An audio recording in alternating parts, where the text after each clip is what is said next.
আসসালামু আলাইকুম এভরিওয়ান। আশা করি সবাই ভালো আছেন। আজকে হচ্ছে শুক্রবার, তো সকাল সকাল আমি আমাদের হোস্টেলের স্পেশাল খিচুড়ি খাবার খেয়েই আমার বেডশিটটা চেঞ্জ করে নিচ্ছি। আজকে যেহেতু হলিডে, সো বেডশিট ক্লিন করা যায়।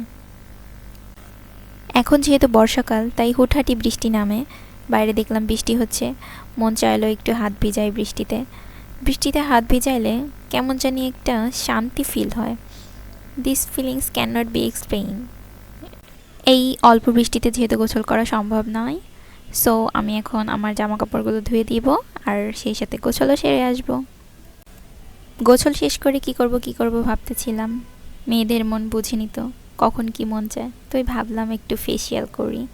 ফেসিয়াল বলতে হচ্ছে একটা ফেস মাস্ক ইউজ করব। আমার মুখে কিছুটা ব্রণ আছে, সো আমি হচ্ছে মুলতানি মাটি কিনছিলাম ফেস প্যাক। এটা যদি আমার কাহিনী শোনেন তাহলে আপনারা হাসবেন। এটা আমি কিনেছি হচ্ছে রমজানের ঈদের সময়। আমি মনে হয় এখন পর্যন্ত 2বার লাগাইছি, আর লাগানো হয় নাই। আমি খুবই অলস প্রকৃতির একজন মানুষ। স্কিনের কেয়ার তো নেই না বললেই চলে। এই হুটহাট যখন যা মন চায় তখন তাই করি। তো ভাবলাম একটু যত্ন নেই, আজকে যেহেতু অবসর টাইম আছে। সো আমি এটা ইউজ করছিলাম। দেন হচ্ছে ফেসটা ক্লিন করে এসে একটা ময়শ্চারাইজার লাগাবো। আমি হচ্ছে সিম্পলের ময়শ্চারাইজার লাগাই। এটা আমার স্কিনে খুব ভালো যায়। এখন একটু ছোটোখাটো স্কিন কেয়ার করব, যদিও এটা আমার রেগুলার রুটিনের মধ্যে পড়ে না। তো আজকে যেহেতু একটু ফেস মাস্ক ইউজ করলাম, তাই এগুলো একটু ইউজ না করলেই নয়। আমাদের সবারই ফেসের যে বেসিক কেয়ার সেটা নেওয়া উচিত। যেমন হচ্ছে ফেসটাকে ভালো করে ক্লিন করে একটা ময়শ্চারাইজার ইউজ করা, দেন দিনের বেলা হচ্ছে একটা সানস্ক্রিন ইউজ করা, ব্যাস এটুকুই। যদিও আমি এটা রেগুলার মেনটেন করি না, বাট টিপস দিতে কার না ভালো লাগে, সো আমি একটু টিপস দিলাম আপনাদের। অন্যান্য দিন আমি ঘুম থেকে উঠে এসব তো করি না। ঘুম থেকে উঠে কোনো রকম হাত মুখ ধুয়ে একটু পড়ার চেষ্টা করি। আমার সকালে যেহেতু প্রাইভেট থাকে, তো প্রাইভেটের আগে আমি প্রায় 2 ঘন্টার মতো সময় পাই। ওই টাইমটাতে আমি একটু পড়ি নিজে নিজে। আজকে যেহেতু প্রাইভেট বা কলেজ কোনোটাই ছিল না, তাই একটু সময়টাকে অপচয় করছি।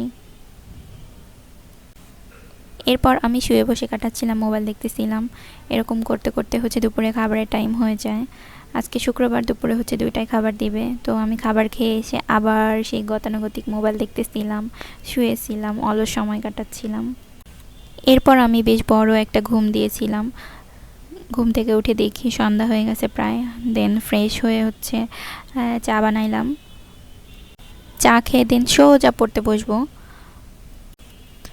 দিন দিন আমার অলসতা বেড়েই যাচ্ছে। কিভাবে যে এই অলসতা কাটাবো আমি বুঝতে পারছি না। পড়ালেখায় অনেক বেশি অ্যাটেন্টিভ হতে হবে। শুধু ভেবেই যাই এটা করব, বাট করা হয়ে উঠতেছে না। পড়ালেখা অনেক বেশি সিজনাল হয়ে গেছে, এটাকে ডেইলি রুটিনের মধ্যে নিয়ে আসতে হবে। দেখি লেবু চায়ের কালারটা কি সুন্দর আসছে। আমাদের সবার মন মানসিকতা যদি এমন সুন্দর হইতো, এমন ফ্রেশ হইতো, ঠিক লেবু চায়ের মতো, তাহলে কত ভালো হতো, তাই না?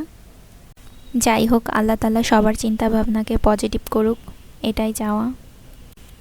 এখন পড়াশোনার কথায় ফিরে আসি। আমার হচ্ছে 2 দিন 5-6 ঘন্টা ধরে পড়লে বাকি 2-3 দিন হচ্ছে আমি ঝিমাচ্ছি।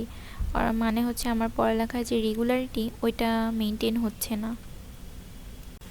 সো আমি কি করলে আমার পড়ালেখার রেগুলারিটি ধরে রাখতে পারবো, আপনারা আমাকে সাজেস্ট করেন।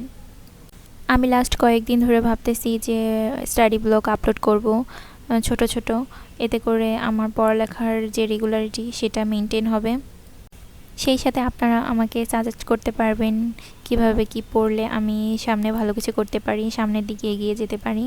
সো আমার জন্য সবাই দোয়া করবেন এবং আমার এই ভিডিওতে একটা লাইক কমেন্ট করে আমাকে এই ইউটিউব ফ্যামিলিতে স্টে করার জন্য হেল্প করবেন।